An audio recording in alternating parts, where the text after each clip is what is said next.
This is a great question, asking what happens to burgers like an 80-20 burger. This is the Kirkland brand from Costco. This is 80-20 when it's raw. Now, what happens when you cook it on the grill? Well, all of that fat is going to be sizzling down on the flames.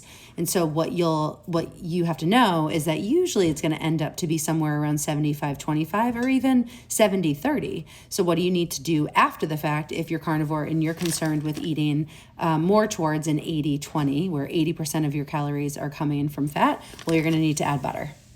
So for example, like a 4-ounce 80-20 beef burger that you cook is probably around, once you cook it, 22 grams of fat.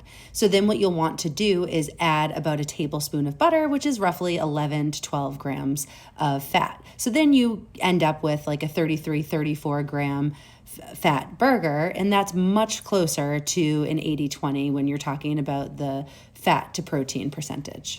If you want to be more exact, you can plug in your ground beef burger into like Cronometer or Calorie or whatever tracking app that you're using and put it in 4 ounces of a beef burger cooked.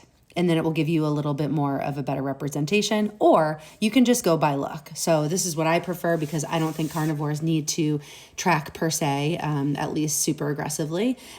So you could literally just look at it and be like, does it look pretty dry? Which is the way I tend to cook them. I like a good sear on my burger, but that sometimes means that I cook the fat out of it, which is why I tend to pan sear mine instead of grilling them.